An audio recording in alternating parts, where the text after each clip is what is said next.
Welcome to episode 29 of the Godly Young Men podcast.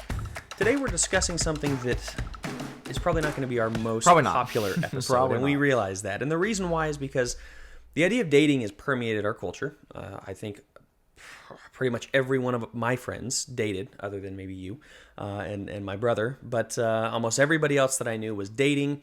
It's become completely accepted in the church. Yep. So you go back 100 years or so, maybe not even 100 years. You go back 50 years, than that, yeah.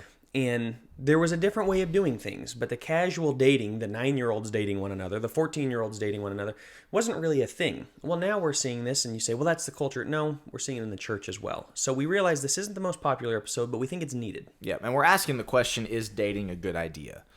Because I would imagine most of our watchers, most of those of you who are listening, you either growing up in a household where dating is currently allowed, or that's going to be the plan when you hit that age. Right. Yeah, depending on, and we're going to talk a little bit more about like what age, because like you said, you hear 11 and 12-year-olds that are talking about who they're dating and boyfriend and girlfriend, just crazy. We're obviously not going to be addressing that. I was cheated on, what? We think that's stupid, but 15 to 25 is the age demographic of this podcast, and there are a lot of 15-year-olds that are dating, which is crazy. My brother's 15. That cannot even imagine Luke dating anybody. Seems like Reese should be 15. Yeah, that's how I have him in my mind. Now. Yeah, exactly. Crazy. But yeah, so we're going to be focusing on the 15 to 25 age range. Again, acknowledging that a lot of the 15, 16-year-olds that are watching this are probably allowed to date, or maybe even are currently dating somebody at the moment. And so we're not going to come beat you over the head and say, stop it right now type of thing. We're asking the question, is it a good idea? And we are encouraging everybody who's listening to this and watching this to ask that same question. Is it a good idea? Is it wise? And we want to challenge everybody listening to this. And I'll start this and let you kind of finish it in the sense that if you're currently dating, then guess what? That means your parents allow you to date, which, that's their prerogative. That's their belief. Yeah. If they think that it's okay. And so it can be very easy for young men to be like, all right, cool. My parents allow it. No problem. Kind of similar to, I want to watch maybe a certain movie that might not be the best to watch. Right. My parents are cool with it. Awesome. I'm off the hook. I want to wear, for a girl, my parents let me wear this bathing suit. So cool. I'm off the hook. Yes, your parents should be the one setting the guidelines and the boundaries for you. However, if you're a godly young man, you have a right to ask this question. You have a right to ask yourself and to determine, especially if you're already dating somebody, is it a good idea? And so we want to challenge you to not just, turn it over to your parents and say, well, they allow it, so I'm all good to go. Go a little deeper than that. That's right. Think for yourself. Yes. That's really what it comes down to. Think for yourself. You're going to be leading. This is what we're working on as godly young men. You're going to be leading a family. You're going to be leading a wife. You're going to be taking leadership positions, hopefully, in the church. You can't be a sheep. You can't just, who do you look back on as an elder and well, they told me to do. No. The buck stops with you. As a father, who do you look at and go, well, they said I could. Right. You are. The buck stops with you. You're the guy, right? The same thing here is, okay, maybe your parents, right, if you're still at home, you're listening to your parents, but at the same time, think for yourself. Maybe your parents say dating's okay because they haven't thought this through fully. They haven't looked at all the negatives or whatever. Maybe they weren't taught to, and, there's a number of reasons why they didn't. Doesn't get us off the hook for why we're thinking about it because, man, I can tell you, it goes way south. Yeah. And so for that, I think before we really get into any of the problems associated with it, I think we have to define what dating even is or how we're choosing to define dating. Because we're going to come out up front and say we don't think dating, as is currently constructed and as is currently practiced in American society, is a good idea. Right. Now, you might be listening to this, if those of you who know us, and go, these guys never dated, so obviously they're biased against dating. You're partially correct. We did not date. Right. We did not date, and so you're partially correct. However, again, we want to talk about dating as it's currently looked at in culture, which is what? And let's talk about it. I'll start with some, and then you throw some in. Dating as it's currently, again, practiced in the culture is two young people who acknowledge that they want to be more than friends, and so they start the process of getting to know one another, usually in unsupervised settings. Usually in rather isolated settings, usually without any kind of, without much involvement from either party's family. It's two 16-year-olds. Very isolated. They start messaging each other. They start Snapchatting each other. All of a sudden, they're boyfriend, girlfriend. Maybe the parents don't even know it yet. Obviously, then they eventually find out, but you're going on dates. You're doing things at school. Pretty unsupervised. Oh, yeah. And so that's, what else would you have to add to kind of the way dating currently is set up in culture? Well, no, I think that's exactly it. You're spot on with that. It's very isolated in itself. I was just talking with somebody who's 14-year-old, was dating a girl. They didn't really approve of, which is like, you're the parent, you know, Right. let's step in and put the kibosh on that. But they were dating, and then they broke up, and she had no idea why. Like, there's no input from the parents. She Yeah. did not know why her 14-year-old broke up. She learned secondhand that he was being kind of quote unquote cheated on because she was texting and talking to another boy. So the kid is dealing with like some serious emotional wounds here. The mom has no idea. That's the way dating's currently set up. Is it's very much, we have this relationship between ourselves. There's not a lot of wisdom, not a lot of mentorship going on. And yes, I do think it's the process of getting to know someone on a base level. Yeah. The process of getting to know someone in a romantic way. Like Right. me and you we're not dating when we're getting to know one another as friends. So what separates us? With a romantic intent. Yeah. Correct. What's the problem with that? What's the purpose of romance, and who gets to have romance? Who should have romance? And I don't know if this one, I guess we can kind of get into the Let's problems. hit it, Yeah, the problems with dating. Obviously, the number one is the unsupervised, as we're talking about. You know, there's just not a lot of input. But I would say it lacks intentionality. Yeah, and let's go back to real quick before we get into those problems with kind of this definition of it. You think about two 15-year-olds, even two 16-year-olds. What's the purpose of it? Right. Like, what is the point? You can say, well, getting to know somebody better to see if they'd be a good candidate for marriage. Right.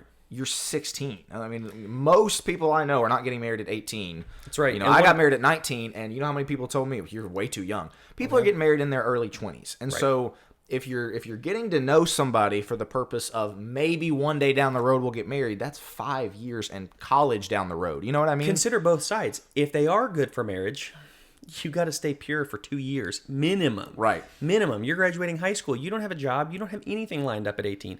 But let's just say you get married at 18, at which, again, you were 19, but you were not 19 in maturity. You were way further on. So that's not really, don't go getting married at 19 if you just graduated high school. Will was a little bit you'd already done a lot of college and everything else. Right.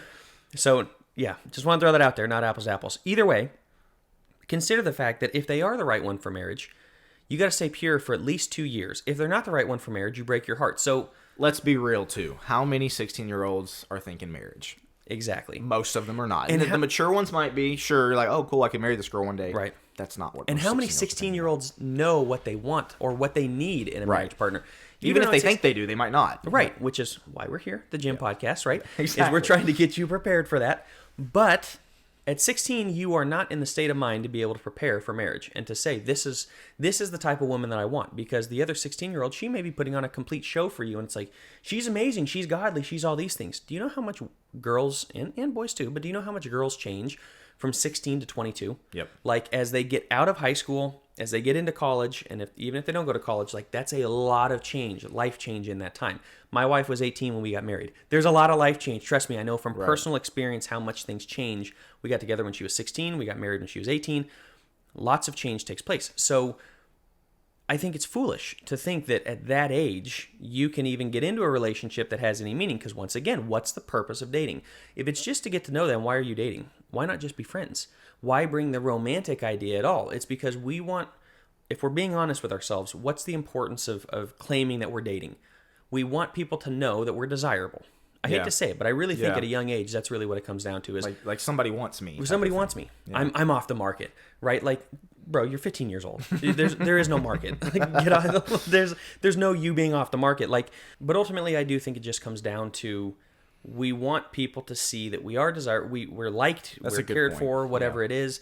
And man, I would say, why can't you just be a friend with a girl? There's no romance. There's no dating. It's just, hey, we get along with one another, but we can't do that. And again, I'll acknowledge that there are probably some young guys watching this going, man, really? They're saying, maybe you're in a relationship already at 16, and you're, man, these guys are, bashing me for it. We're asking you to just consider these things and ask. We're not trying to condemn you. We're not trying to say, you're stupid or anything like that. We just don't think it's wise because, again, marriage, dating the way it's currently constructed is like practicing for marriage without even thinking about marriage. Right. In many cases, like young guys aren't thinking about marriage. And so let's go ahead and get into some of the problems with it, as we kind of already spent a little bit of time defining as it currently is. And maybe your family practices something that you call dating that doesn't look anything like this. Great. That's awesome. We're going to talk about the alternative that we would recommend here at the end. But again, that's why we wanted to define dating in our terms. because we want to give evidence for why we don't think it's a good idea based on this. But let's get into some of the problems with it. I'll turn it back over to you because you already hit on this first huge problem with it, and that is the lack of supervision. That's right. Who's there to watch? You go out on a date, let's say, and you're kind of feeling it. Like, things are good. Things are rolling along, and you really like this girl, and maybe this is the third date, and you guys really got some good chemistry. Conversation's flowing, yeah. That's exactly it. And you're just kind of getting the butterflies, and you feel it, and it's like, oh, man, I kind of like this girl. Like, this is more than what my last 3 girlfriend, whatever it is, right? Like, this feels really good. And who's there to watch over and make sure that the conversation stays pure?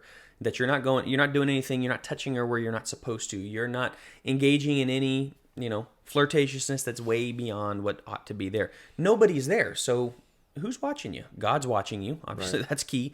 But being unsupervised, that leaves kids to their own devices, which is really not good when you're talking sexually charged relationships. Well, and people might be thinking, like, okay, what are you going to do with it when you're out to eat at Olive Garden or something? What about at a movie?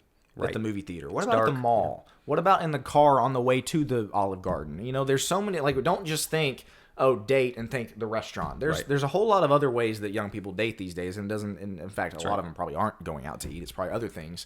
And so, yeah, the lack of supervision is huge because it leads us into the second thing, which is it ratchets up the temptation level. Big time. Big time. There is no denying when a guy and a girl are together in a romantic setting when it's acknowledged that there's mutual interest beyond just being friends, there's going to be temptation. Right. When is it going to be easier to give into the temptation? When you've got your family sitting beside you, or when you're alone by yourself? It's obvious and it's common sense. The temptation level ratchets up tremendously if you repeatedly put yourself in situations where you're by yourself, where there's nobody else around. And let me just say, this is God's design. That's supposed to happen. Yeah. You're supposed to be sexually attracted to the person you're talking with more and more and more. Like, sex is kind of the pinnacle. That's why it's done in marriage. You've made the commitment, and now we get to have the pinnacle of that intimacy.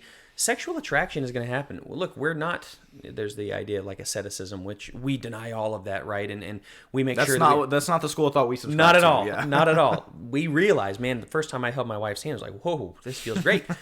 And that's very normal. That's natural. That's what's going to happen. We're just saying, think about these things and know that you're going to be in temptation. We talked about it in the porn episode. Like, be very intentional with what you're doing. And dating, there's no intentionality there. It's like, oh, whoops, we stumbled into this seriously tempting scenario. Because it can be very easy for a young guy to think, I'll be able to handle it. I'll cross that bridge when I get there. I'm not worried about it.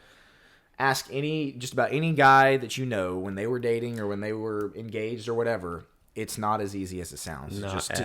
To say no or to move on, without, again, the temptation level is just so high, and you can lower it a bit if other people are with you. Or if you're in a setting where, again, a movie theater where it's dark and you're up there in the corner by yourself, very, very tempting. Anything else? I think this is the most important reason why we see problems with dating. So I don't want to just skip on past this. I don't know if you had anything else to add with kind of these two, the lack of supervision leading to the fact that it ratchets up the temptation level. Yeah, again, those two things, if we stop the podcast there, I think it's enough to say, really strongly consider what you're doing with dating and consider the situations you put yourself in. Always think 3 steps ahead, and you made a great point. It's very easy before the date even starts. We'll be fine. We'll be fine. Right. We'll be fine. You get into it. She's got the look in her eyes. I mean, these things happen, and man, you get there. But I'd say the third one, if you're good with moving on. Well, I was just going to say, too. Yeah, go for it. How many 16, 17, even 18-year-olds have mastered self-control? Like, there's 25-year-olds that haven't, but there's 45-year-olds that haven't. You could argue that the 16 to 18-year-old range is the least amount of self-control that you're ever going to have, other than being a kid, of course. But hormones are at an all-time high. Yes, where brain development's at an all-time right. low. The brain, the decision making. Yeah. Like you said, like, she looks beautiful. It's a romantic setting. The butterflies just all leads to your self-control going out the window. Oh yeah, and boom. I mean, just that fast. All it takes is the look in your eyes, and you see it on TV, and yes, it's fictionalized, but like the kiss where you lean in for the kiss because it's just the moment. Right. How often does it lead to the the peck on the cheek, and then, oh, wow, I'm sorry, I shouldn't have done that. Come on. Right. That's not often what happens when you're unsupervised. I'm really glad you brought that up, though, because that's the other thing is, what are most young people these days thinking that this type of stuff leads to? Because of the media we consume. That it's in the hypersexualized culture that we live in. Right. Every young person knows that's the eventual result, no matter how long you take to get there. And so it's going to be in the subconscious whether we think it will or not. So it's the same thing, the reason why you have a problem with prom. Like, yes. Prom is horrible because the expectation after prom, we all know what the expectation is. Please, like, let's not kid ourselves. It's the same thing with dating. We all know that the expectation may not be, say, whoa, whoa, whoa, I'm a godly guy. I'm not looking to do that. Is she? You hope that she's not either. But then this will get kind of toward the end of what we advocate for. Maybe you are looking for an alternate way of doing it. But the other problems with dating, we'll kind of get through these and then advocate for what we look for. This next one's really important too. It's divorce practice. Yeah. It's really practice for divorce, because you date somebody, you get close, you get really emotionally invested in them. Maybe you do go too far. Hopefully not, right? But either way, you break up and your heart's just broken. And then you either go to a rebound, which is 3 weeks later you're in another relationship and it's rebound and it's not good, and that usually ends terribly.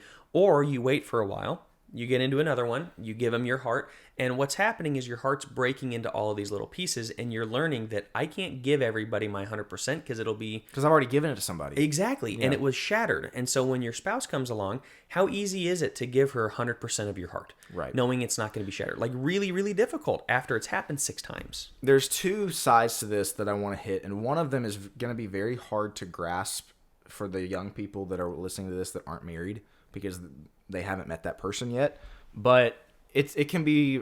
The problem with what Joe's describing is, you think about the young people that date and break up every 9 months, every 12 months. For most people, it's not even that long. But, they give their heart. They have an emotional connection to somebody that will not go away. Mm-hmm. Again, especially if you get too far into the physical realm. And so you get married at 21. You've dated, conservatively, 7 or 8 people, gotten really emotionally attached to most of them. You find your wife, you find your spouse, those emotional attachments do not go away. Sure, they might fade over time, but the songs, the movies that you connected with your ex-girlfriend over, those things don't go away. That's right. And so, yes, you give yourself fully to your spouse, but guess what's unfortunately subconsciously going to be in the back of your mind? Sometimes you stumble across pictures. Again, you hear a song, you watch a movie, a TV show that you watch together, inside jokes. All of a sudden, your spouse is looking at you like, you've had an emotional connection with how many people? And it's just, again, it's hard for you to grasp, I would imagine, for those of you who aren't married, because you haven't gotten to that point yet. But you want to be able to give yourself fully to your spouse. And that's not to say that you're never going to have a relationship go wrong. Sure. But it puts you in the mindset of, man, if this doesn't go well, I can just end it. If this doesn't go well, I can go find some grass might be greener. You can't do that once you get into marriage. Right. Otherwise, you're breaking God's law of divorce. So anything else to add to that? Man, I've worked with so many people that I'm literally thinking of 3 right now in my head that they got married, and once again, there was something that they left over with somebody that they had dated previously that maybe either led to them cheating, or they didn't cheat, but they were thinking about them and had a really difficult time being present with their spouse.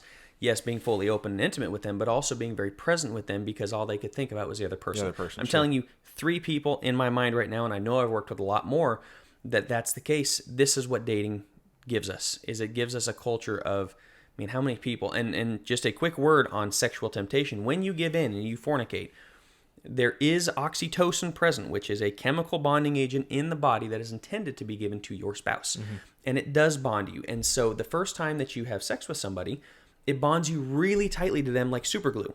Well, subsequent uses, it gets subsequent times of sex and such, it gets less and less and less, kind of like glue as it gets less sticky the more you do it. But basically, like, you're going to be thinking about that person. That person is imprinted in your mind to a certain extent, and you've given them part of yourself, your virginity, you will never get back.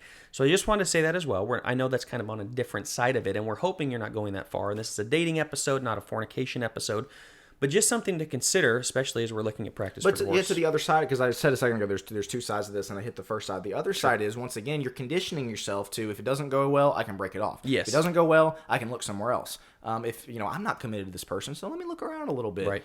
If you do that over and over again, and then all of a sudden you get married, if you've conditioned your brain to think in that way of looking over your shoulder, looking around, checking people out, maybe the grass is greener, your brain doesn't shut off. Exactly. We brought this up before, I think, in previous episodes. And so you have to be mindful of that when you're practicing dating. And again, just break up, date somebody. Break up, it literally is divorce practice. You don't have that option when marriage comes around, according to our understanding of God's word. And so, again, you're conditioning your brain for something that is not going to be permissible once marriage comes around. Right. It's the serial daters of the world want the other girl to like them, and they want to be validated in that.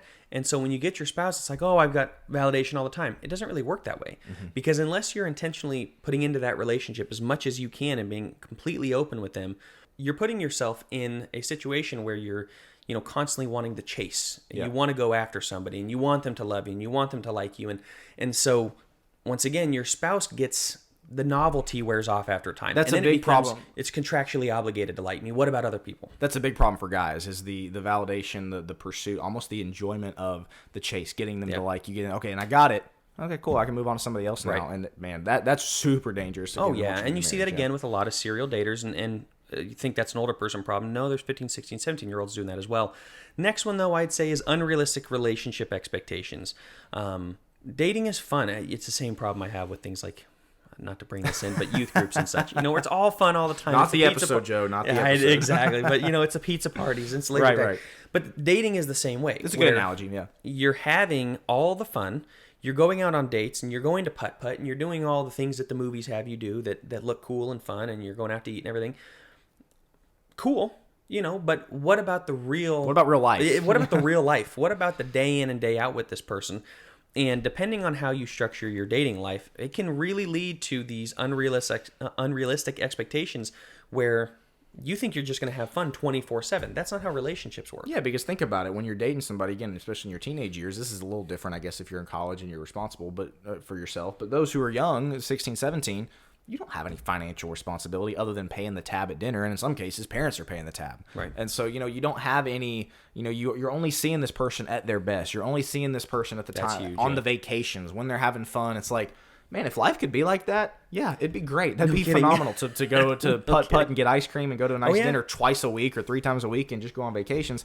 That ain't how life works. You're going to have financial burdens. You're going to have financial responsibilities. You're going to have stresses that, the purpose of finding somebody is for you two to work through those things together. That usually doesn't get replicated in dating. It's just having fun. It's just, again, putting your best foot forward, right. Just enjoying each other at the life's most fun times. We said something really big of only seeing them at their best. Have you seen your girlfriend without her makeup? There are people that get into marriage hardly ever having seen them without their makeup.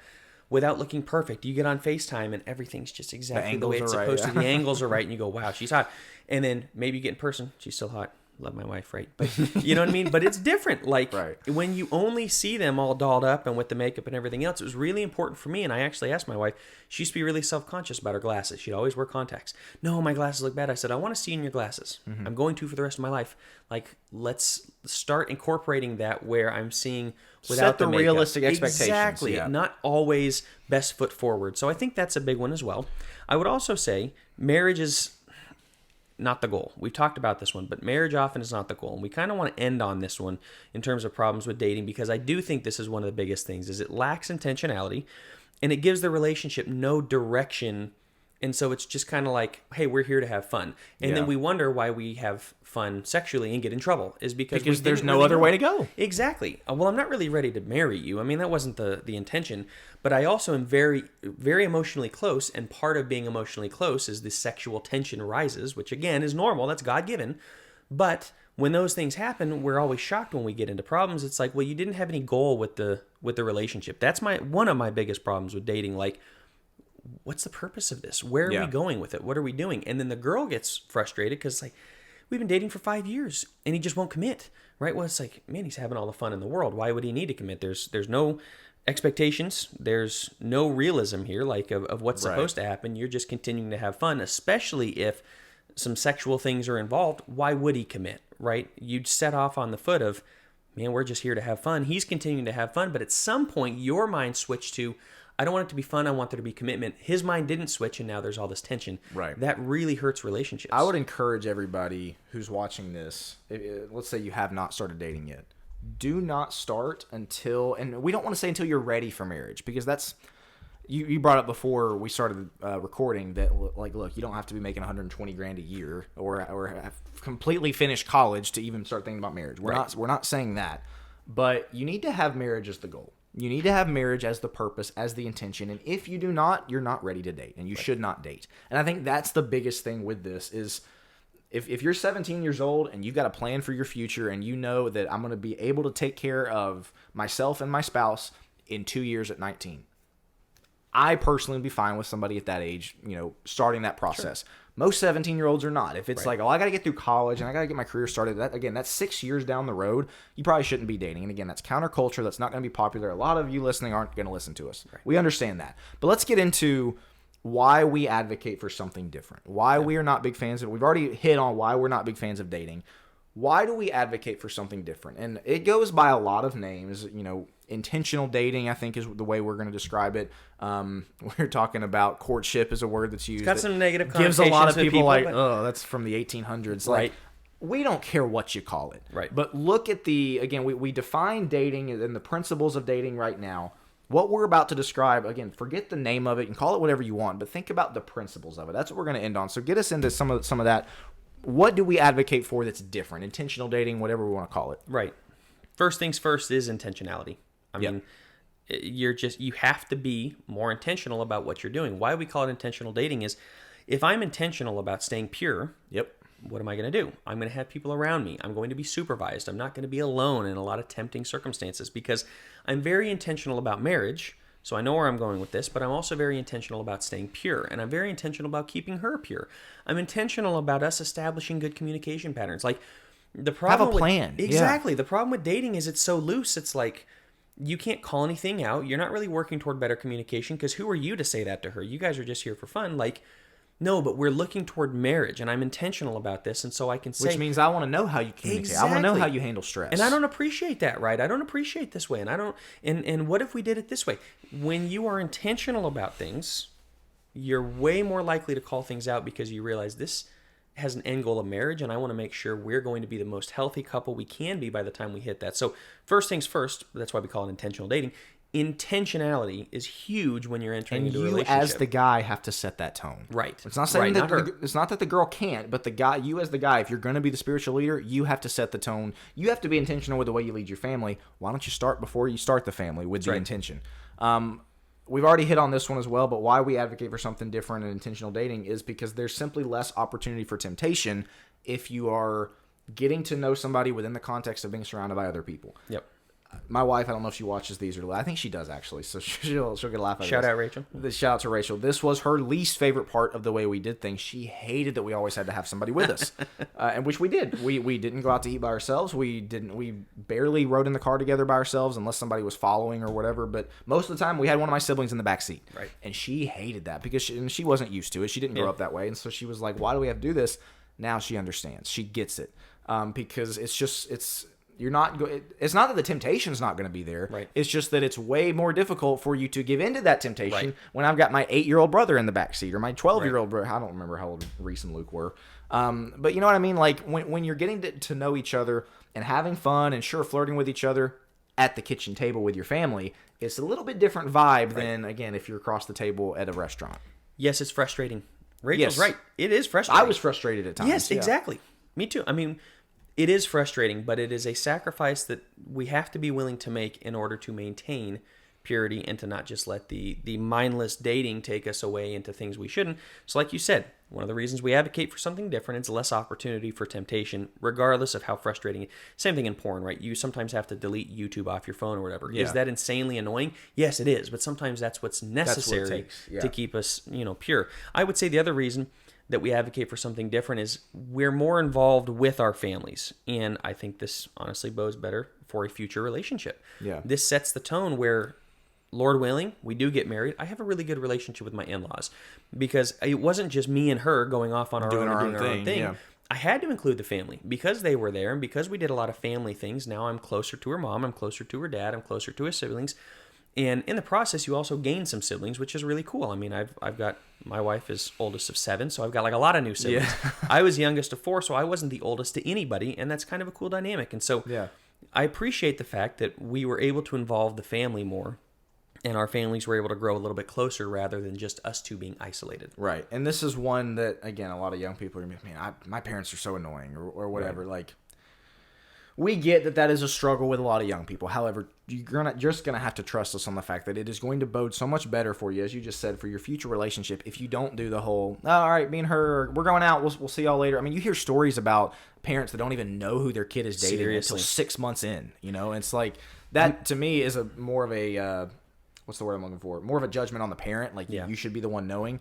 But yeah, go ahead. I was just going to say, you see this in college, though, because we haven't really Yeah. even spoken to college. We're running low on time. If you are in college, though, try to include your best friends. Try to include other people. Like, you still are called to remain pure just because you're in college and get to because do you these can be things. so blinded with your affection for the person, with the way you're feeling about the Right. person that, man, if you're isolated, who's there to call you out? Like, okay, y'all are getting too close, or hey, Right. there's nobody there. Like, you're seeing things through love tinted glasses in a lot of instances, and it takes other people, and we firmly believe the best people to do that, no matter how much you might not get along with them, are your parents, because they've been there, they know to call that out and go, let's do something a little different, with whatever the issue Right. is. And if they're not with you, if you're at college or if you're away or if you're a little bit older and you've moved out and your parents aren't Have there, other people, yeah. have other people to the best of your ability. But if you can, include your parents in this, if you have any sort of relationship. And even if you don't, maybe use this as an opportunity to grow closer to them. Last thing we would say, why we advocate, marriage is the goal of both. And if you haven't noticed, it's kind of a theme for That's this the episode. theme. It's the yeah. intention. I've hit on the intentionality, but really coming down to it, marriage has to be the goal for both people going into it. Because if it's the goal for you and she's just here to have fun, it does not bode gonna well. work. I'm telling you, it will not work. And vice versa. She's going, man, when's he going to pop the question? And you're like, this is pretty cool. Like, all right, I'm still kind of keeping my options open, right? Type of thing. That really doesn't go well. So this is why in courtship, it's such a big deal to go ask the father. Yes. If you can include the father, and if he's amiable and he's willing, I would say include him. Absolutely, yes. Unfortunately, a lot of fathers have no idea how courtship works, and so they go, oh, yeah, you seem like a good guy, cool. They have no idea what that's supposed to look like. You've been in jail? No? Okay, Yeah, awesome. exactly. Exactly. Any felonies, past priors, or any priors? But anyway, the father role is so important in getting to know him, but this is why when you go to the father and you say, hey, I'd really like to get to know your daughter, most of the time before you pop the question is when guys will go and say, hey, are you okay if I pop the question? And it's kind of one of those formality things. And if he goes no, you go, well, see, I'm going to do it anyway. I'm going to do it anyway. But it's kind of a nice thing. We're advocating, do that on the front end. Are you okay with me getting to know your daughter a little more? I'd like and to it's get to know her. daunting. Like, again, while you're listening to this, you're like, are yeah. you kidding me? Do I have to do that? Like, we would recommend it, and it was scary for both. At least for me, it was. Yeah. Absolutely. Because I don't know this guy from Adam. I know her. I think she's amazing. I don't know her dad. The guy may be the biggest jerk on the planet. Luckily, my father-in-law is great. I think yours is too. Yep. But yes, it's a very daunting thing. The same way these things cost you something. It does cost you something, but this is why you need to be a little older. You need to count the cost. Marriage is one of that, and baptism are the two biggest decisions you will ever make in your life. And I would almost say this one's bigger than baptism. And that sounds crazy, but you're talking about your wife's spirituality, and whether your she kids. gets to heaven, Yeah. your kids, your grandkids, and so on and so forth. Who you decide to marry today reverberates decades, if not hundreds of years, centuries into the future based on what you decide from this. So yes, a lot is riding on your decision. Yep. Do not take this lightly. Yep. I mean, I don't really have much else to add. Again, this is one of those things that a lot of you are going to be listening to this going, my parents let me date. It's all good.